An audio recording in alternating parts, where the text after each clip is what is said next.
Mutual fund ಅಲ್ಲಿ ಯಾವ ತರ ಮ್ಯೂಚುವಲ್ ಫಂಡ್ ಬರುತ್ತೆ, ಆಮೇಲೆ ನಾವು ಯಾವ ತರ ಮ್ಯೂಚುವಲ್ ಫಂಡ್ ಅಲ್ಲಿ ನಾವು ಇನ್ವೆಸ್ಟ್ ಮಾಡಿದ್ರೆ ನಮಗೆ ಬೆನಿಫಿಟ್ ಆಗುತ್ತೆ. ಈ ಮ್ಯೂಚುವಲ್ ಫಂಡ್ ಅಲ್ಲಿ ಸ್ಮಾಲ್ ಕ್ಯಾಪ್ ಅಂದ್ರೆ ಏನು, ಮಿಡ್ ಕ್ಯಾಪ್ ಅಂದ್ರೆ ಏನು, ಲಾರ್ಜ್ ಕ್ಯಾಪ್ ಅಂದ್ರೆ ಏನು, ನಾವು ಮ್ಯೂಚುವಲ್ ಫಂಡ್ ಅಲ್ಲಿ ಇನ್ವೆಸ್ಟ್ ಮಾಡಬೇಕಾದ್ರೆ ಯಾವ ತರ ಮ್ಯೂಚುವಲ್ ಫಂಡ್ ನ ಸೆಲೆಕ್ಟ್ ಮಾಡ್ಕೊಬೇಕು, ಇದ್ರ ಬಗ್ಗೆ ಎಲ್ಲಾನು ನಿಮಗೆ ಪೂರ್ತಿ ಮಾಹಿತಿ ಬೇಕಂದ್ರೆ ಈ ವಿಡಿಯೋನ ದಯವಿಟ್ಟು ಪೂರ್ತಿಯಾಗಿ ನೋಡಿ.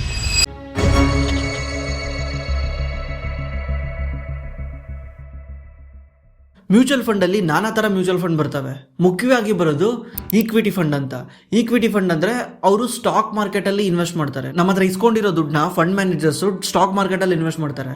ಅದನ್ನ ನಾವು ಈಕ್ವಿಟಿ ಫಂಡ್ ಅಂತ ಕರಿತೀವಿ. ಇನ್ನೊಂದು ಫಂಡ್ ಬರುತ್ತೆ ಡೆಟ್ ಫಂಡ್ ಅಂತ. ಡೆಟ್ ಫಂಡ್ ಅಂದ್ರೆ ಈಗ ಸೇಮ್ ಯಾವ ತರ ನೀವು ತಿಂಗಳ ಇನ್ವೆಸ್ಟ್ ಮಾಡ್ತಿದ್ದೀರಲ್ಲ ಅದೇ ತರನೇ ಮ್ಯೂಚುವಲ್ ಫಂಡ್ ಕಂಪನಿ ಎಲ್ಲರ ಹತ್ರ ಮ್ಯೂಚುವಲ್ ಆಗಿ ದುಡ್ಡನ್ನ ಕಲೆಕ್ಟ್ ಮಾಡಿ ಅದನ್ನ ಯಾವ್ದನ್ನ ಕಾರ್ಪೊರೇಟ್ ಕಂಪ್ನಿಗಳಿಗೋ ಇಲ್ಲೋ ಅಥವಾ ಗೌರ್ಮೆಂಟಿಗೆ ದುಡ್ಡು ಬೇಕಾಗುತ್ತೆ. ಈ ಗೌರ್ಮೆಂಟ್ ಸಾಲ ಮಾಡ್ತಾರೆ ಅಂತಾರಲ್ಲ, ಎಲ್ಲಿಂದ ಮಾಡ್ತಾರೆ? ಎಲ್ಲಾನು ವರ್ಲ್ಡ್ ಬ್ಯಾಂಕೇ ಕೊಡುತ್ತಾ? ಎಲ್ಲಾನು IMF ಕೊಡುತ್ತಾ? ಎಲ್ಲಾನು IMF ವರ್ಲ್ಡ್ ಬ್ಯಾಂಕೇ ಕೊಡಲ್ಲ. ಆ ಗೌರ್ಮೆಂಟು ಡೊಮೆಸ್ಟಿಕ್ ಬಾರೋಯಿಂಗು, ಇಂಟರ್ನ್ಯಾಷನಲ್ ಬಾರೋಯಿಂಗ್ ಅಂತ ಇರುತ್ತೆ. ಡೊಮೆಸ್ಟಿಕ್ ಬಾರೋಯಿಂಗ್ ಅಂದರೆ ಅದು ದೇಶದೊಳಗೆ ಸಾಲ ಮಾಡ್ಕೊಡುತ್ತೆ. ದೇಶದೊಳಗೆ ಮಾಡೋ ಸಾಲನ ನಮ್ಮ ಇನ್ಸ್ಟಿಟ್ಯೂಷನ್ಗಳೇ ಕೊಡ್ತಿರ್ತವೆ. ಇನ್ಸ್ಟಿಟ್ಯೂಷನ್ ಅಂದರೆ ಮ್ಯೂಚುವಲ್ ಫಂಡ್ ಇರ್ಬೋದು ಅಥವಾ ಇನ್ಶೂರೆನ್ಸ್ ಕಂಪ್ನಿಗಳಿರ್ಬೋದು. ಈ ಥರ ಗೌರ್ಮೆಂಟ್ ಖುದ್ದು ನಮ್ಮ ಇಂಡಿಯನ್ಸ್ ಹತ್ರನೇ ಸಾಲ ಮಾಡುತ್ತೆ. ಬಟ್ ಈ ಮ್ಯೂಚುವಲ್ ಫಂಡ್ಗಳಿಗೆ ದುಡ್ಡು ಕೊಡ್ತಿರೋದು ಯಾರು? ನಾವೇ. ನಮ್ಮ ಹತ್ರ ಜನಗಳ ಹತ್ರ ದುಡ್ಡು ಇಸ್ಕೊಂಡು ಈ ಥರ ದೊಡ್ಡ ಗೌರ್ಮೆಂಟಿಗಿರ್ಬೋದು ಅಥವಾ ಕಂಪ್ನಿಗಳಿಗಿರ್ಬೋದು, ಬ್ಯಾಂಕಿಗಿರ್ಬೋದು, ಈ ಥರ ಮ್ಯೂಚುವಲ್ ಫಂಡ್ ಕಂಪ್ನಿಗಳು ಲೋನ್ ಕೊಡ್ತಾರೆ. ಇವರು ಬಲ್ಕಲ್ಲಿ ಕೊಡೋದ್ರಿಂದ, ಇವರು 1000 ಕೋಟಿ 2000 ಕೋಟಿ ಒಂದೇ ಸಲ ಕೊಡೋದ್ರಿಂದ ಇವ್ರಿಗೆ 0.5% ಇಲ್ಲ 1% ಜಾಸ್ತಿ ವರ್ಕೌಟ್ ಆಗುತ್ತೆ. ಅದಕ್ಕೋಸ್ಕರ ಇದು ಕಂಪೇರ್ ಟು FD ಇದು ಬೆಟರ್ ಆಗಿರುತ್ತೆ. ಯಾಕಂದರೆ ಇವ್ರ ಹತ್ರ ಪ್ರೈಸಿಂಗ್ ಪವರ್ ಇದೆ. ಈಗ FD ನಲ್ಲಿ ನೀವೇನಾದ್ರು ಇಡ್ತೀರಾ ನಿಮ್ಮದು ದುಡ್ಡು ಅಂತ ಹೋದರೆ FD ನಲ್ಲಿ ಬಂದ್ಬಿಟ್ಟು withdrawal charge, FD breaking charge ಅಂತೆಲ್ಲ ಚಾರ್ಜ್ ಮಾಡ್ತಾರೆ. ಬಟ್ ಇದರಲ್ಲಿ ಏನೂ ಮಾಡಲ್ಲ. ಇದರಲ್ಲಿ ಯಾವುದೇ ಥರ ನಿಮಗೆ ಚಾರ್ಜಸ್ ಇರಲ್ಲ. ನೀವು ಎಷ್ಟು ದಿವಸ ಆ ಫಂಡ್ನ ಇಟ್ಕೊಂಡಿರ್ತೀರಾ ಅಷ್ಟು ರಿಟರ್ನ್ ನಿಮಗೆ ಸಿಗುತ್ತೆ. ಆಮೇಲೆ ನೀವು ವಿತೌಟ್ ಎನಿ ಪೆನಾಲ್ಟಿ ಪೇ ಮಾಡ್ದಲ್ಲೇ ನೀವು ವಿಡ್ರಾ ಮಾಡ್ಕೊಬೋದು. ಇದನ್ನೇ ಡೆಟ್ ಫಂಡ್ ಅಂತ ಕರೀತಾರೆ. ಇನ್ನೊಂದು ಬರುತ್ತೆ ಹೈಬ್ರಿಡ್ ಫಂಡ್ ಅಂತ. ಹೈಬ್ರಿಡ್ ಅಂದರೆ ಇಲ್ಲಿ ಈಕ್ವಿಟಿನೂ ಇರುತ್ತೆ, ಡೆಟ್ಟು ಇರುತ್ತೆ. ಅಂದರೆ ಯಾರಿಗೆ ಒಬ್ಬೊಬ್ಬರಿಗೆ ರಿಸ್ಕ್ ತಗೊಳಕ್ಕೆ ಇಷ್ಟ ಇರಲ್ಲ, ಒಬ್ಬೊಬ್ಬರಿಗೆ ಸ್ಟಾಕ್ ಮಾರ್ಕೆಟಲ್ಲಿ ಡೈರೆಕ್ಟ್ ವಸ್ತು ದುಡ್ಡನ್ನ ಇನ್ವೆಸ್ಟ್ ಮಾಡೋಕ್ಕೆ ಇಷ್ಟ ಇರಲ್ಲ, ಅಂಥವ್ರಿಗೆ ಇದು ಹೈಬ್ರಿಡ್ ಫಂಡ್ ಚೆನ್ನಾಗಿ ಕೆಲಸ ಮಾಡುತ್ತೆ. ಅವ್ರು ಏನು ಮಾಡ್ತಾರೆ, ನಿಮ್ಮ ಹತ್ರ ಇಸ್ಕೊಂಡಿರೋ 100 ರೂಪಾಯಿನಲ್ಲಿ 80 ರೂಪಾಯಿ ಶೇರ್ ಮಾರ್ಕೆಟಲ್ಲಿ ಇನ್ವೆಸ್ಟ್ ಮಾಡ್ತಾರೆ ಅಥವಾ 70 ರೂಪಾಯಿ ಶೇರ್ ಮಾರ್ಕೆಟಲ್ಲಿ ಇನ್ವೆಸ್ಟ್ ಮಾಡ್ತಾರೆ. ಉಳಿದಿದ್ದ ದುಡ್ಡನ್ನ ಡೆಟ್ ಫಂಡಲ್ಲಿ ಇನ್ವೆಸ್ಟ್ ಮಾಡ್ತಾರೆ. ಅಂದರೆ ಇದು ಯಾರಿಗಾನ ಸಾಲ ಕೊಟ್ಟಿರ್ತಾರಲ್ಲ ಅಂಥ ಫಂಡಲ್ಲಿ ಇನ್ವೆಸ್ಟ್ ಮಾಡ್ತಾರೆ. ಅವಾಗ ಏನಾಗುತ್ತೆ ಹೇಳಿ, ನಿಮ್ಮದು ಈಕ್ವಿಟಿ ಮಾರ್ಕೆಟು ಅಂದರೆ ಶೇರ್ ಮಾರ್ಕೆಟು ಮೇಲೆ ಕೆಳಗೆ ಆಗ್ತಾ ಇರುತ್ತೆ. ಅದೇ ಡೆಟ್ ಫಂಡು, ಡೆಟ್ ಅಂದರೆ ಸಾಲ ಕೊಟ್ಟಿರೋ ದುಡ್ಡು, ಅದು ಯಾವತ್ತೂ ಮೇಲೆ ಕೆಳಗೆ ಆಗಲ್ಲ. ಯಾಕಂದರೆ ಅದು ಫಿಕ್ಸ್ಡ್, ಅದಕ್ಕೆ ಫಿಕ್ಸ್ಡ್ ಇನ್ಕಮ್ ಸಿಗುತ್ತೆ, FD ಥರ. ಇವೆರಡೂ ಮಿಕ್ಸ್ ಆದಾಗ ವಾಲಟಿಲಿಟಿ ಕಮ್ಮಿ ಇರುತ್ತೆ. ಮೇಲೆ ಕೆಳಗೆ ಆಗೋ ಚಾನ್ಸ್ ತುಂಬ ಕಡಿಮೆ ಇರುತ್ತೆ. ಈವನ್ ಮೇಲೋಗೋ ಚಾನ್ಸು ಕಡಿಮೆ ಇರುತ್ತೆ, ಕೆಳಗೋಗೋ ಚಾನ್ಸು ಕಡಿಮೆ ಇರುತ್ತೆ ಕಂಪೇರ್ ಟು ಈಕ್ವಿಟಿ ಫಂಡ್ಸ್. ಇದನ್ನೇ ಹೈಬ್ರಿಡ್ ಫಂಡ್ ಅಂತ ಹೇಳ್ತಾರೆ. ಇದರಲ್ಲಿ ಡೆಟ್ ಮಾತ್ರ ಅಲ್ಲ, ಗೋಲ್ಡಲ್ಲೂ ಇನ್ವೆಸ್ಟ್ ಮಾಡ್ತಾರೆ. ಈಗ ನೀವೇನಾದರೂ 100 ರೂಪಾಯಿ ಹಾಕಿದರೆ 50 ರೂಪಾಯಿ ಸ್ಟಾಕ್ ಮಾರ್ಕೆಟಲ್ಲಿ ಇನ್ವೆಸ್ಟ್ ಮಾಡಿ, 25 ರೂಪಾಯಿ ಡೆಟ್ಟಲ್ಲಿ, 25 ರೂಪಾಯಿ ಗೋಲ್ಡಲ್ಲಿ, ಈ ಥರ ಗೋಲ್ಡಲ್ಲಿ ಕೂಡ ಇನ್ವೆಸ್ಟ್ ಮಾಡ್ತಾರೆ. ಆ ಥರ ಮ್ಯೂಚುವಲ್ ಫಂಡು ಇದ್ದಾವೆ. ನೀವು ನೋಡಿ, ನಿಮ್ಗೇನಾದರೂ ನನಗೆ ರಿಸ್ಕ್ ತೊಗೊಳಕ್ಕೆ ಇಷ್ಟ ಇಲ್ಲ, ನನಗೆ ಡೈರೆಕ್ಟ್ ಸ್ಟಾಕ್ ಮಾರ್ಕೆಟಲ್ಲಿ ಇನ್ವೆಸ್ಟ್ ಮಾಡಿ ರಿಸ್ಕ್ ತೊಗೊಳಕ್ಕೆ ಇಷ್ಟ ಇಲ್ಲ ಅಂದರೆ ನೀವು ಈ ಫಂಡಲ್ಲಿ ಹೋಗ್ಬೋದು. ಈ ಫಂಡ್ ನಿಮಗೆ 9 to 10% ಲಾಂಗ್ ಟರ್ಮಲ್ಲಿ ರಿಟರ್ನ್ ಕೊಡ್ಬೋದು. ಅದೇ ರೀತಿ ಇನ್ನು ಬೇರೆ ಫಂಡ್ ಇದ್ದಾವೆ. ಓವರ್ನೈಟ್ ಫಂಡು, ಆರ್ಬಿಟ್ರಾಜ್ ಫಂಡು ಅಂತ ತುಂಬ ಫಂಡ್ ಇದ್ದಾವೆ. ಅದ್ರ ಬಗ್ಗೆ ಈಗ ನಾನು ಎಕ್ಸ್ಪ್ಲೇನ್ ಮಾಡ್ಕೊಂಡು ಕುತ್ಕೊಳ್ಳೋಕ್ಕೆ ಟೈಮ್ ವೇಸ್ಟ್ ಆಗುತ್ತೆ. ಯಾಕಂದರೆ ಅದು ಅಷ್ಟು ಇಂಪಾರ್ಟೆಂಟ್ ಅಲ್ಲ. ಈಗ ಬೇಸಿಕ್ ಕಲಿಯೋರಿಗೆ ಏನು ತಿಳ್ಕೊಬೇಕೋ ಅದ್ರ ಬಗ್ಗೆ ಮಾತ್ರ ನಾನು ಹೇಳ್ತೇನೆ. ಈ ವಿಡಿಯೋ ಸ್ಟಾರ್ಟ್ ಮಾಡೋಕ್ಕಿಂತ ಮುಂಚೆ HDFC ಲೈಫ್ನವರು ಒಂದು ಹೊಸ NFO ಲಾಂಚ್ ಮಾಡ್ತಾ ಇದ್ದಾರೆ. ಇದು ಮ್ಯೂಚುವಲ್ ಫಂಡ್ ಅಲ್ಲ, ಇದು ಮಾರ್ಕೆಟ್ ಲಿಂಕ್ಡ್ ಇನ್ವೆಸ್ಟ್ಮೆಂಟ್ ಪ್ಲಾನ್. ಅಂದ್ರೆ ಇದರಲ್ಲಿ ಇನ್ಶೂರೆನ್ಸ್ ಸಿಗುತ್ತೆ, ಆಮೇಲೆ ಮಾರ್ಕೆಟ್ ಮೇಲೆ ಹೋದಂಗೆ ನಿಮ್ಮ ಫಂಡ್ ಕೂಡ ಮೇಲೆ ಹೋಗುತ್ತೆ. ಆ NFO ನೇಮ್ ಬಂದ್ಬಿಟ್ಟು mid cap 150 momentum 50 index fund ಅಂತ. ಅಂದ್ರೆ ಈ ಫಂಡ್ ಏನ್ ಮಾಡುತ್ತೆ, ಮಿಡ್ ಕ್ಯಾಪ್ ಅಲ್ಲಿರೋ 150 ಕಂಪ್ನಿಗಳಲ್ಲಿ 50 ಕಂಪ್ನಿದು ಯಾವ್ದು ಮೂವ್ಮೆಂಟ್ ಚೆನ್ನಾಗಿದೆ ಅಂತ ಕಂಪ್ನಿಗಳ ಮೇಲೆ ಈ ಫಂಡ್ ಇನ್ವೆಸ್ಟ್ ಮಾಡುತ್ತೆ. ಈ Nifty mid cap momentum 50 index ಇದೆಯಲ್ವಾ, ಅದು ಲಾಸ್ಟ್ 5 ವರ್ಷದಲ್ಲಿ ಸುಮಾರು 31% ರಿಟರ್ನ್ ಕೊಟ್ಟಿದೆ. ಅದೇ ಲಾಸ್ಟ್ 10 ವರ್ಷದಲ್ಲಿ ಸುಮಾರು 27% ರಿಟರ್ನ್ ಕೊಟ್ಟಿದೆ. ಈ ಫಂಡ್ ಏನ್ ಮಾಡ್ತಾ ಇದೆ, ಸೇಮ್ ಈ ಇಂಡೆಕ್ಸ್ ಅಲ್ಲೇ ಇನ್ವೆಸ್ಟ್ ಮಾಡುತ್ತೆ ವಿತೌಟ್ ಎನಿ ಫಂಡ್ ಮ್ಯಾನೇಜರ್. ನೀವೇನಾದ್ರೂ 2014ರಲ್ಲಿ ಮಿಡ್ ಕ್ಯಾಪ್ 150 ಮೊಮೆಂಟಮ್ ಫಂಡ್ ಅಲ್ಲಿ ಏನಾದ್ರು ಇನ್ವೆಸ್ಟ್ ಮಾಡಿದ್ರೆ ನಿಮ್ ದುಡ್ಡು 11 ಪಟ್ಟು ಜಾಸ್ತಿ ಆಗ್ತಾ ಇತ್ತು. HDFC ಲೈಫ್ ಟ್ರ್ಯಾಕ್ ರೆಕಾರ್ಡ್ ನೋಡಕ್ ಹೋದ್ರೆ ಇವರು ಈ 5 ವರ್ಷದಿಂದ ಒಂದು ಡಿಸ್ಕವರಿ ಫಂಡ್ ಅಂತ ಲಾಂಚ್ ಮಾಡ್ತಾರೆ. ಆ ಫಂಡ್ ಇದುವರೆಗೂ ಇಯರ್ ಆನ್ ಇಯರ್ 27% ರಿಟರ್ನ್ ಕೊಟ್ಟಿದೆ. ರೀಸೆಂಟ್ಲಿ ಒಂದು ಫ್ಲೆಕ್ಸಿ ಕ್ಯಾಪ್ NFO ತಗೊಂಬರ್ತಾರೆ. ಆ NFO ಇದುವರೆಗೂ 29% ರಿಟರ್ನ್ ಕೊಟ್ಟಿದೆ. HDFC life total asset under management 2,79,000 ಕೋಟಿ. ಅಂದರೆ ಇವರು ಟೋಟಲ್ ಮ್ಯಾನೇಜ್ ಮಾಡ್ತಿರೋ ದುಡ್ಡು 2,79,000 ಕೋಟಿ. ನೀವೇನಾದರೂ ಇನ್ವೆಸ್ಟ್ ಮಾಡಬೇಕಂತಿದ್ರೆ ಕೇವಲ 2,000 ರೂಪಾಯಿ ಪರ್ ಮಂತಿಂದನೂ ನೀವು ಇನ್ವೆಸ್ಟ್ ಮಾಡ್ಕೊಂಡು ಹೋಗ್ಬೋದು. ನೀವು ಇದರಲ್ಲಿ ಇನ್ವೆಸ್ಟ್ ಮಾಡಿದ್ರೆ ನಮಗೆ ಟ್ಯಾಕ್ಸ್ ಬೆನಿಫಿಟ್ ಕೂಡ ಸಿಗುತ್ತೆ.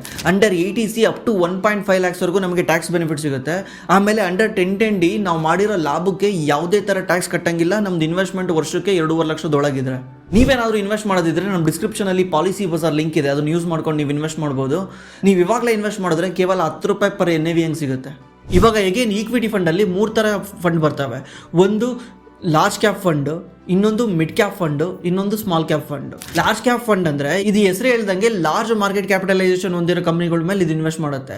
ಅಂದ್ರೆ ಎಕ್ಸಾಂಪಲ್ ದೊಡ್ಡ ದೊಡ್ಡ ಕಂಪ್ನಿ ಇರ್ಬೋದು, ರಿಲಯನ್ಸ್ ಇರ್ಬೋದು, HDFC ಬ್ಯಾಂಕ್ ಇರ್ಬೋದು, ಅಥವಾ ಏಷ್ಯನ್ ಪೇಂಟ್ಸ್ ಇರ್ಬೋದು, ಅಲ್ಟ್ರಾಟೆಕ್ ಇರ್ಬೋದು, ACC ಇರ್ಬೋದು, ಈ ಥರ ದೊಡ್ಡ ದೊಡ್ಡ ಕಂಪ್ನಿಗಳ ಮೇಲೆ ಇನ್ವೆಸ್ಟ್ ಮಾಡುತ್ತೆ.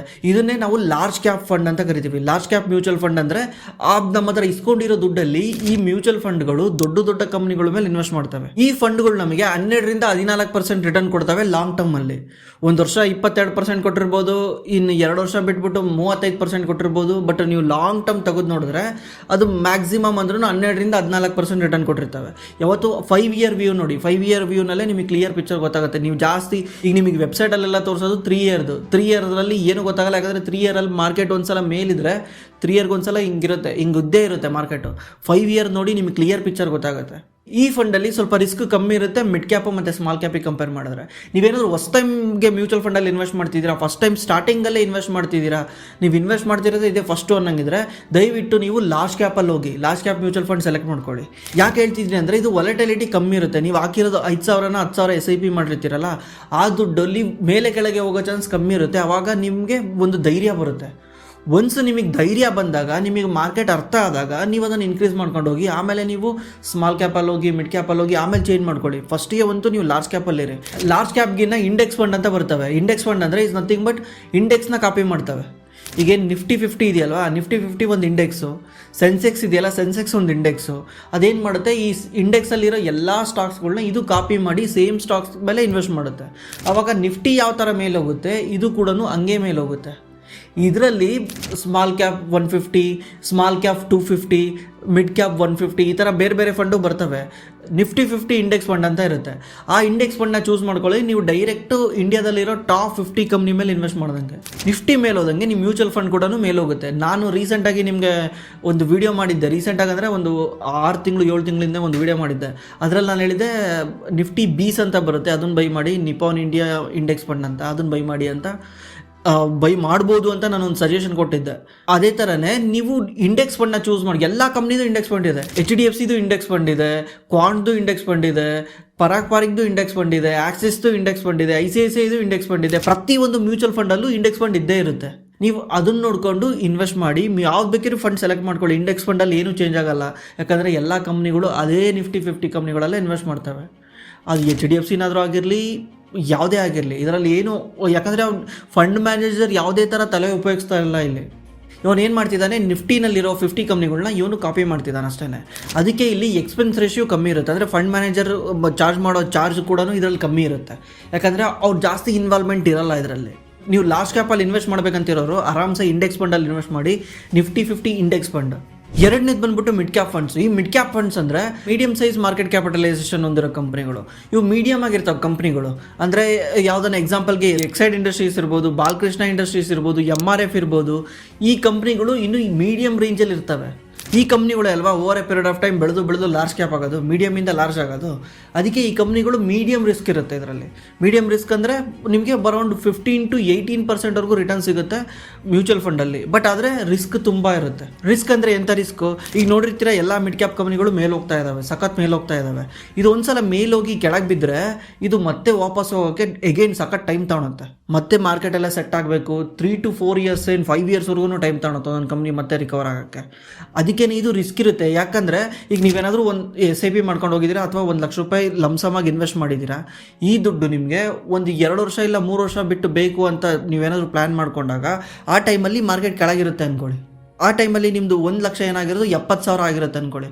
ಅವಾಗ ನೀವು 70,000 ವಿಡ್ರಾ ಮಾಡಿಬಿಟ್ರೆ ಆಮೇಲೆ ಮತ್ತೆ ಮೇಲೋಗುತ್ತೆ. ಇದು ಮತ್ತೆ ಮೇಲೋಗಿ 1.5 ಆಗುತ್ತೆ, 2 ಆಗುತ್ತೆ. ಇಲ್ಲಿ ಕಾಯ್ದು ನೀವು ವಿಡ್ರಾ ಮಾಡಬೇಕಾಗಿರೋದು ಇಲ್ಲೇ ವಿಡ್ರಾ ಮಾಡೋದ್ರಿಂದ ನಿಮಗೆ ಲಾಸ್ ಆಗುತ್ತೆ. ಅದಕ್ಕೇ ನಿಮ್ದು ಏನಾದರೂ ಟೈಮ್ ಹೊರೈಸನ್ ಮೇಲೆ ಇನ್ವೆಸ್ಟ್ ಮಾಡಿ. ಟೈಮ್ ಹೊರೈಸನ್ ನೀವೇನಾದರೂ ಮ್ಯೂಚುವಲ್ ಫಂಡಲ್ಲಿ ಇನ್ವೆಸ್ಟ್ ಮಾಡ್ತಿದ್ದೀರಾ ಅಂದರೆ ದಯವಿಟ್ಟು ಮಿನಿಮಮ್ ಅಂದರೂ 3 ವರ್ಷಕ್ಕಿಂತ ಜಾಸ್ತಿ ಇಟ್ಕೊಂಡು ಮಾಡಿ. ಲಾರ್ಜ್ ಕ್ಯಾಪಲ್ಲಿ 3 ವರ್ಷಕ್ಕಿಂತ ಜಾಸ್ತಿ, ಮಿಡ್ ಕ್ಯಾಪಲ್ಲಿ 5 ವರ್ಷಕ್ಕಿಂತ ಜಾಸ್ತಿ, ಮಿನಿಮಮ್ 7 ವರ್ಷಕ್ಕಿಂತ ಜಾಸ್ತಿ. ಮಿಡ್ ಕ್ಯಾಪಲ್ಲಿ 7 ವರ್ಷ ಮಿನಿಮಮ್ ನೀವು ಇನ್ವೆಸ್ಟ್ ಮಾಡೋಕ್ಕೆ ನಿಮಗೆ ಕೆಪಾಸಿಟಿ ಇದೆ, ಹೋಲ್ಡ್ ಮಾಡೋಕ್ಕೆ ನನಗೆ ಕೆಪಾಸಿಟಿ ಇದೆ ಅಂದರೆ ಮಾತ್ರ ಮಾಡಿ. 7 ವರ್ಷದ ಗೋಲ್ ಇರ್ತಾವಲ್ಲ, ಲಾಂಗ್ ಟರ್ಮ್ ಗೋಲ್ ಇರ್ತಾವಲ್ಲ, ಅಂಥದಕ್ಕೆ ಮಾತ್ರ ಮಿಡ್ ಕ್ಯಾಪ್ನ ಚೂಸ್ ಮಾಡ್ಕೊಳ್ಳಿ. ಲೈಕ್ ಮೊನ್ನೆ ಒಂದು ವಿಡಿಯೋ ಮಾಡಿದ್ದೆ ರಿಟೈರ್ಮೆಂಟ್ ಪ್ಲಾನ್ ಅಂತ. ಆ ರಿಟೈರ್ಮೆಂಟ್ ಆಗೋಕ್ಕೆ ನಮ್ಮ ಹತ್ರ ಎಷ್ಟು ಟೈಮ್ ಇರುತ್ತೆ? 19-20 ವರ್ಷ ಟೈಮ್ ಇರುತ್ತೆ. ಅಂಥದ್ರಲ್ಲಿ ನೀವು ಮಿಡ್ ಕ್ಯಾಪು ಮತ್ತು ಸ್ಮಾಲ್ ಕ್ಯಾಪ್ ಜೊತೆ ಹೋಗ್ಬೋದು.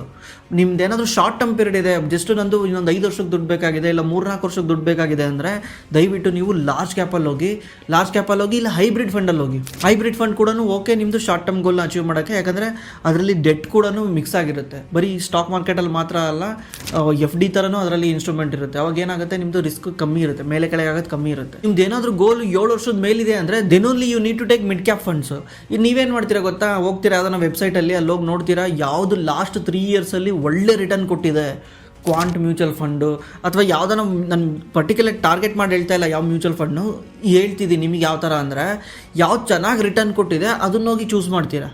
ಅದನ್ನು ಚೂಸ್ ಮಾಡಿದಾಗ ಅವ್ನು ಪೀಕಲ್ಲಿ ಇರ್ತಾನೆ, ರಿಟರ್ನ್ ಪೀಕಲ್ಲಿ ಇರ್ತಾನೆ. ಈಗೇನು ಮತ್ತೆ ಅದು ವಾಪಸ್ ಡೌನ್ ಬರ್ತಾನೆ. ಡೌನ್ ಬಂದಾಗ ನೀವು ಅಯ್ಯೋ ಮತ್ತೆ ನಾನು ಕೆಳಗೆ ಬಂತು ಅಂತ ಇದು ಬಿಡ್ತೀರಾ, ಮತ್ತು ಇನ್ನೊಂದು ಮ್ಯೂಚುವಲ್ ಫಂಡಲ್ಲಿ ಹೋಗಿ ಇನ್ವೆಸ್ಟ್ ಮಾಡ್ತೀರಾ. ಮ್ಯೂಚುವಲ್ ಫಂಡಲ್ಲಿ ಇನ್ವೆಸ್ಟ್ ಮಾಡಬೇಕು, ಮ್ಯೂಚುವಲ್ ಫಂಡಲ್ಲಿ ದುಡ್ಡು ಮಾಡಬೇಕಂದ್ರೆ ಇದರಲ್ಲಿ ಬೇರೆ ಯಾವುದೇ ಥರ ಸ್ಟ್ರಾಟಜಿ ಇಲ್ಲ. ಅಂದರೆ ನಾನು ಎಕ್ಸ್ಪೆನ್ಸ್ ರೇಷ್ಯೂ ನೋಡಿದೆ, ಕಡಿಮೆ ಎಕ್ಸ್ಪೆನ್ಸ್ ರೇಷ್ಯೂ ಇರೋದ್ರಲ್ಲಿ ಹೋಗಿ ಇನ್ವೆಸ್ಟ್ ಮಾಡ್ತೀನಿ, ಇವೆಲ್ಲ ತಲೆ ಕೆಡಿಸ್ಕೊಳಕ್ಕಿಂತ ಹೆಂಗೆ ಹಿಡಿದು ನಾನು ಇನ್ವೆಸ್ಟ್ ಮಾಡಿರೋ ದುಡ್ಡು ಎಷ್ಟು ದಿವಸದವರೆಗೂ ನಾನು ಹಿಡಿದು ಅಂತ ಯೋಚನೆ ಮಾಡಿ. ಯಾರು ಹಿಡಿದು ಕಿತ್ತೋಗಿರೋ ಫಂಡಲ್ಲಿ ಇನ್ವೆಸ್ಟ್ ಮಾಡಿದ್ರು ಕೂಡ ಅವ್ನ ದುಡ್ಡು over A period of time grow ಆಗಿರುತ್ತೆ. ಅಂದರೆ ಲಾಂಗ್ ಟರ್ಮ್ ಯಾರು ಇನ್ವೆಸ್ಟ್ ಮಾಡಿ ಕುಂತಿರ್ತಾನಲ್ಲ ಅವ್ನ ದುಡ್ಡು ಗ್ರೋ ಆಗಿರುತ್ತೆ. ನೀವು ಈ ಥರ ಮೇಲೆ ಕೆಳಗೆ ವೊಲಟೈಲಿಟಿಗೆ ತಲೆ ಕೆಡಿಸ್ಕೊಬೇಡಿ. ಆಮೇಲೆ ಜಸ್ಟ್ 3 ಮಂತ್ ರಿಟರ್ನ್ ನೋಡಬೇಡಿ, ನಿಮ್ಮದು ಗೋಲ್ ಮೇಲೆ ಇನ್ವೆಸ್ಟ್ ಮಾಡಿ, ನಿಮ್ಮದು ಟೈಮ್ ಹೊರೈಸನ್ ಮೇಲೆ ಇನ್ವೆಸ್ಟ್ ಮಾಡಿ. ಈಗ ನೀವು ಯಾವುದೇ ಸ್ಮಾಲ್ ಕ್ಯಾಪ್ ಫಂಡ್ಗಳು ತೆಗೆದು ನೋಡಿ, ಸ್ಮಾಲ್ ಕ್ಯಾಪ್ ಎಲ್ಲನೂ ಲಾಸ್ಟ್ 3 ಇಯರ್ಸಲ್ಲಿ 40%, 45% ಎಲ್ಲನೂ ಇಯರ್ ಆನ್ ಇಯರ್ ಗ್ರೋತ್ ಆಗಿದ್ದಾವೆ. ಬಟ್ ಈ ಥರ ನೆಕ್ಸ್ಟ್ ಬರೋಕ್ಕೆ ಚಾನ್ಸ್ ಇಲ್ಲ. ನೀವೇನು ಮಾಡ್ತೀರಾ ಗೊತ್ತಾ, ಈಗ ತಗೊಂಡೋಗಿ ಈಗ ಹೋಗಿ ಇನ್ವೆಸ್ಟ್ ಮಾಡ್ತೀರಾ ಅದರಲ್ಲಿ, ಮತ್ತೆ ಅದು ಹಂಗೆ ಕೊಳಿತಾ ಬಿದ್ದಿರುತ್ತೆ ಇನ್ನೊಂದು 4-5 ವರ್ಷ. ಆಮೇಲೆ ನೋಡೋಕ್ಕಾಗ್ದಲೇ ಮತ್ತೆ ಅದನ್ನು ಬೇರೆ ಫಂಡಿಗೆ ಹೋಗಿ ಇನ್ವೆಸ್ಟ್ ಮಾಡ್ತೀರಾ, ಯಾವ್ದು ಮೇಲೆ ಹೋಗ್ತಿರುತ್ತೆ ಅದಕ್ಕೆ ಹೋಗಿ ಇನ್ವೆಸ್ಟ್ ಮಾಡ್ತೀರಾ, ಮತ್ತು ಅದು ಸ್ಟಾಪ್ ಆಗುತ್ತೆ, ಮತ್ತು ಅಲ್ಲಿಂದ ವಿಡ್ರಾ ಮಾಡ್ತೀರಾ, ಮತ್ತು ಇದ್ರಿಗೆ ಪಿನ್ ಮಾಡ್ತೀರಾ, ಬರೀ ಇದೇ ಆಗೋಗ್ಬಿಡುತ್ತೆ. ಕ್ಯೂನಲ್ಲಿ ನಿಂತಿರ್ತಾರಲ್ಲ ನೋಡಿರ್ತೀರಾ, ಈ ಕ್ಯೂನಲ್ಲಿ ಅವನು ನಿಂತಿರ್ತಾನೆ, ಇದು ಬಿಟ್ಟು ಈ ಲೈನಿಗೆ ಬರ್ತಾನೆ, ಆ ಲೈನ್ ಬಿಟ್ಟು ಈ ಲೈನಿಗೆ ಬರ್ತಾನೆ, ಹಿಂಗಾಗೋಗುತ್ತೆ. ನೀವೇನಾದರೂ ಇನ್ವೆಸ್ಟ್ ಮಾಡೋದಿದ್ರೆ ದಯವಿಟ್ಟು ಅದನ್ನು ಅಗ್ಲೆಲ್ಲ ಚೇಂಜ್ ಮಾಡೋಕ್ಕೆ ಹೋಗಬೇಡಿ. ಆ ಫಂಡಿಂದ ಈ ಫಂಡಿಗೆ, ಈ ಫಂಡಿಂದ ಆ ಫಂಡಿಗೆ. ಹೆಂಗೆ ನಾನು ಇದನ್ನು ಲಾಂಗ್ ಟರ್ಮ್ವರೆಗೂ ಇಟ್ಕೊಂಡು ಬರ್ತೀನಿ, ಹೆಂಗೆ ನಾನು ಇದನ್ನು ಇನ್ವೆಸ್ಟ್ ಮಾಡ್ಕೊಂಡೇ ಬರ್ತೀನಿ, ಯಾವುದೇ ಕಷ್ಟ ಬಂದರೂ ವಿಡ್ರಾ ಮಾಡ್ದಂಗೆ ಅನ್ನಂಗಿದ್ರೆ ಮಾತ್ರ ಇನ್ವೆಸ್ಟ್ ಮಾಡಿ, ಅನ್ನಂಗಿದ್ರೆ ಮಾತ್ರನೇ ನೀವು ದುಡ್ಡು ಮಾಡೋಕ್ಕಾಗುತ್ತೆ. ಇಲ್ಲ ಅಂದರೆ ನೀವು ಸುಮ್ಮನೆ ಆ ಫಂಡ್ ನೋಡಿದೆ, ಈ ಫಂಡ್ ನೋಡಿದೆ, ಇಷ್ಟು ಎಕ್ಸ್ಪೆನ್ಸ್ ರೇಷ್ಯೂ, ಅಷ್ಟು ಎಕ್ಸ್ಪೆನ್ಸ್ ರೇಷ್ಯೂ, ಅದ್ರ ಬಗ್ಗೆ ಎಲ್ಲ ತಲೆ ಕೆಡಿಸ್ಕೊಂಡ್ರೆ, ತಲೆ ಕೆಡಿಸ್ಕೊಬೇಕು, ತಲೆ ಕೆಡಿಸ್ಕೊಬಾರ್ದು ಅಂತ ಹೇಳ್ತಿಲ್ಲ. ಆದರೆ ಫಸ್ಟ್ ಗೋಲ್ ಏನಿರಬೇಕು, ಫಸ್ಟು ನನ್ನ ಗೋಲ್ ಪ್ರಕಾರ ನಾನು ಯಾವ ಫಂಡಲ್ಲಿ ಇನ್ವೆಸ್ಟ್ ಮಾಡ್ತಿದ್ದೀನಿ ಅಂತ. ನಂದೇನಾದರೂ ಗೋಲು 3 ವರ್ಷ ಇಲ್ಲ 4 ವರ್ಷ ಬಿಟ್ಟು ಬೇಕು ಅಂದರೆ ನಾನು ಇಂಡೆಕ್ಸ್ ಫಂಡಲ್ಲಿ ಹೋಗ್ತೀನಿ. ನಂದೇನಾದರೂ 7 ಇಯರ್ಸ್ ಬೇಕು ಅಂದರೆ ನಾನು ಮಿಡ್ ಕ್ಯಾಪಲ್ಲಿ ಹೋಗ್ತೀನಿ.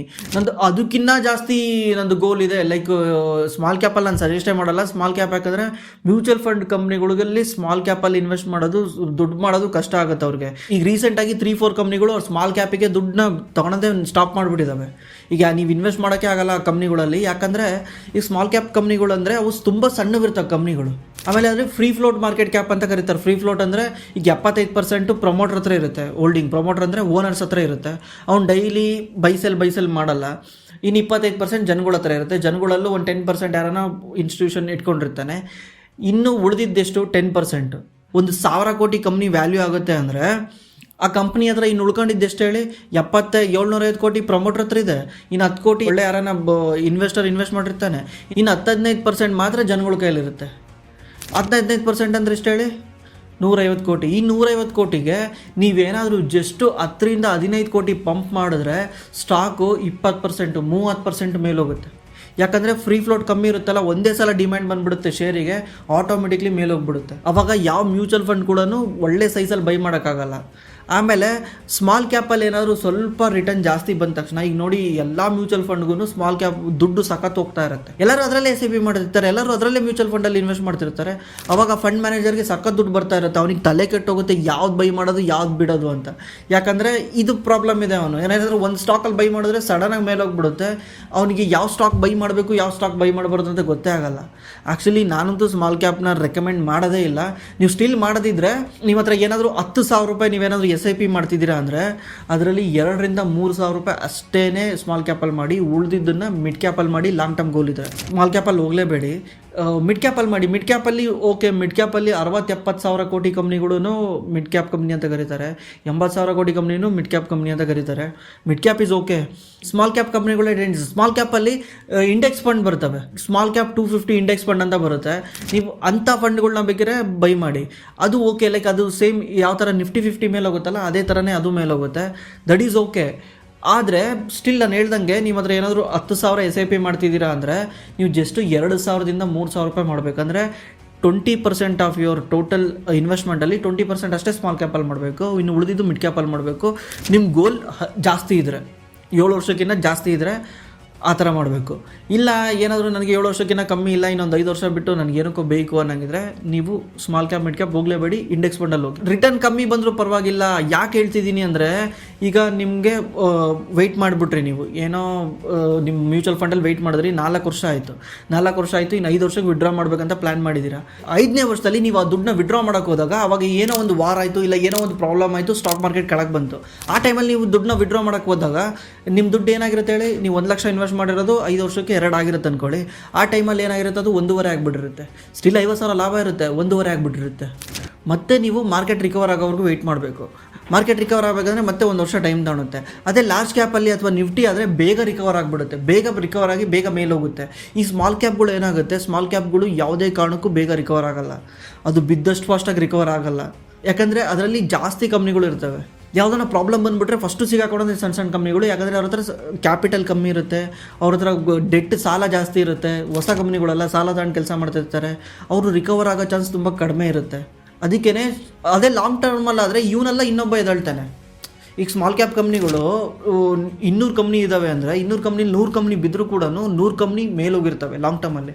10 ವರ್ಷ ಬಿಟ್ಟರೆ 200 ಕಂಪ್ನಿ ಸೇರಿ ಏನು ರಿಟರ್ನ್ ಕೊಡ್ಬೋದಿತ್ತಲ್ಲ, ಜಸ್ಟ್ ಅವ್ರು 100 ಕಂಪ್ನಿ ರಿಟರ್ನ್ ಕೊಟ್ಟಿರ್ತವೆ ಲಾಂಗ್ ಟರ್ಮಲ್ಲಿ. ಶಾರ್ಟ್ ಟರ್ಮಲ್ಲಿ ಆಗೋದಾಗಕ್ಕೆ ಚಾನ್ಸ್ ಇಲ್ಲ. ಅದಕ್ಕೇ ನೀವು ಶಾರ್ಟ್ ಟರ್ಮ್ ಏನಾದರೂ ಇನ್ವೆಸ್ಟ್ ಮಾಡಿ, ಶಾರ್ಟ್ ಟರ್ಮ್ ಅಂದರೆ 5 ವರ್ಷ. ಸ್ಟಾಕ್ ಮಾರ್ಕೆಟಲ್ಲಿ short term is 3 years, long term is above 5 years. ಈ ಟ್ಯಾಕ್ಸ್ ಪ್ರಕಾರ ಲಾಂಗ್ ಟರ್ಮ್ ಬಂದುಬಿಟ್ಟು 1 ಇಯರ್ ಹೇಳ್ತಾರೆ. ಬಟ್ ನನ್ನ ಪ್ರಕಾರ ಅಲ್ಲ, ನೀವು ಯಾರೇ ಒಬ್ಬ ಸ್ಟಾಕ್ ಮಾರ್ಕೆಟಲ್ಲಿ ಆಲ್ರೆಡಿ ಎಕ್ಸ್ಪೀರಿಯನ್ಸ್ ಇರೋರನ್ನ ಕೇಳಿ ಅವ್ರು ಹೇಳೋ ಪ್ರಕಾರನೇ ಇದು short term means 3 years, long term is above 5 years. ನಿಮ್ದೇನಾದರೂ 5 ವರ್ಷಕ್ಕಿಂತ ಒಳಗೆ ಗೋಲ್ ಇದ್ದರೆ ದಯವಿಟ್ಟು ನಿಫ್ಟಿ 50 ಇಂಡೆಕ್ಸ್ ಫಂಡಲ್ಲಿ ಇನ್ವೆಸ್ಟ್ ಮಾಡಿ. ಸ್ಮಾಲ್ ಕ್ಯಾಪಲ್ಲಿ ಹೋಗ್ಬೇಡಿ. 7 ಇದ್ದರೆ ನೀವು ಮಿಡ್ ಕ್ಯಾಪಲ್ಲಿ ಹೋಗಿ, ಅಬೌಟ್ 10 ಇದ್ದರೆ ಮಾತ್ರ ಸ್ಮಾಲ್ ಕ್ಯಾಪಲ್ಲಿ ಹೋಗಿ. ಅದು ಕೂಡ ಜಾಸ್ತಿ ಇನ್ವೆಸ್ಟ್ ಮಾಡಬೇಡಿ. ಅದರಲ್ಲಿ ಪೋರ್ಟ್ಫೋಲಿಯೋದಲ್ಲಿ ಟೋಟಲ್ ಪರ್ಸೆಂಟೇಜು 20%ಗಿಂತ ಜಾಸ್ತಿ ಹೋಗೋದು ಬೇಡ. ಈ ಥರ ನೀವು ಫಂಡ್ಗಳನ್ನ ಚೂಸ್ ಮಾಡ್ಕೊಳ್ಳಿ. ಇದರಲ್ಲೇ ನೋಡಿ ನಿಮಗೆ ಯಾವುದ್ಯಾವ್ದು ಕಂಪ್ನಿ ಚೆನ್ನಾಗಿ ಅನಿಸುತ್ತೆ ಅಂತ. ಲಾಸ್ಟ್ 3 ಇಯರ್ಸ್ದು ದಯವಿಟ್ಟು ನೋಡಬೇಡಿ, ಲಾಸ್ಟ್ 3 ಇಯರ್ಸು ಫಾಲ್ಸು.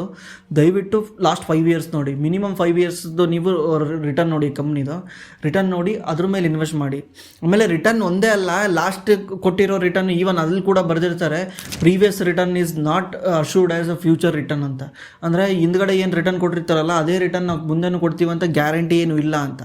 ಅದಕ್ಕೇ ಅವ್ರದ್ದು ಪೋರ್ಟ್ಫೋಲಿಯೋ ನೋಡಿ, ಪೋರ್ಟ್ಫೋಲಿಯೋದಲ್ಲಿ ಯಾವ್ಯಾವ ಕಂಪ್ನಿಗಳು ಇನ್ವೆಸ್ಟ್ ಆಗಿದ್ದಾವೆ ಅಂತ ನಿಮಗೆ ಸರಿ ಅನಿಸಿದ್ರೆ ಇನ್ವೆಸ್ಟ್ ಮಾಡಿ. ಇಲ್ಲ ನಿಮಗೆ ಏನಾದರೂ ಫಸ್ಟ್ ಟೈಮ್, ಅದಕ್ಕೆ ನಾನು ಫಸ್ಟ್ ಟೈಮ್ ಮ್ಯೂಚುವಲ್ ಫಂಡಲ್ಲಿ ಇನ್ವೆಸ್ಟ್ ಮಾಡ್ತಿರೋರು ದಯವಿಟ್ಟು ಲಾರ್ಜ್ ಕ್ಯಾಪ್ ಬಿಟ್ಟು ಬೇರೆ ಕಡೆ ಹೋಗಲೇಬೇಡಿ, ಇಂಡೆಕ್ಸ್ ಫಂಡ್ಗೆ ಹೋಗ್ಬಿಡಿ. ಇಂಡೆಕ್ಸ್ ಫಂಡ್ ವೆರಿ ಈಸಿ, ಅರ್ಥ ಮಾಡ್ಕೊಳೋದು ವೆರಿ ಈಸಿ.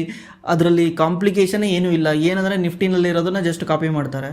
ನೀವು ಸ್ವಲ್ಪ ಎಕ್ಸ್ಪೀರಿಯನ್ಸ್ ಇರೋರು, ಸ್ವಲ್ಪ ಮಾರ್ಕೆಟ್ ಬಗ್ಗೆ ಗೊತ್ತಿರೋರು ನೀವೇನು ಮಾಡಿ, ಪೋರ್ಟ್ಫೋಲಿಯೋ ನೋಡಿ, ಪೋರ್ಟ್ಫೋಲಿಯೋ ನೋಡಿಬಿಟ್ಟು ಈ ಪೋರ್ಟ್ಫೋಲಿಯೋ ಚೆನ್ನಾಗಿದೆಯಾ, ಈ ಪೋರ್ಟ್ಫೋಲಿಯೋ ಫ್ಯೂಚರಲ್ಲಿ ಗ್ರೋತ್ ಆಗುತ್ತಾ, ಈ ಥರ ಥಿಂಕ್ ಮಾಡಿಕೊಂಡು ಯು ಕ್ಯಾನ್ ಇನ್ವೆಸ್ಟ್. ಆಮೇಲೆ ಪೋರ್ಟ್ಫೋಲಿಯೋ ಮ್ಯಾನೇಜರ್ಸ್ಗಳ್ದು ಅಜೆಂಡಾ ಏನಿದೆ, ಏನು ಪ್ಲ್ಯಾನ್ ಮಾಡ್ತಾ ಇದ್ದಾರೆ, ಅವ್ರು ಸ್ವಲ್ಪ ಇಂಟ್ರಿ ಎಲ್ಲ ನೋಡಬೇಕಾಗುತ್ತೆ. ನಾನು ಯಾವುದನ್ನ ಒಂದೊಂದೇ ಮ್ಯೂಚುವಲ್ ಫಂಡ್ ತಗೊಂಡು ಒಂದು ಸಪ್ರೇಟ್ ವಿಡಿಯೋ ಮಾಡ್ತೀನಿ.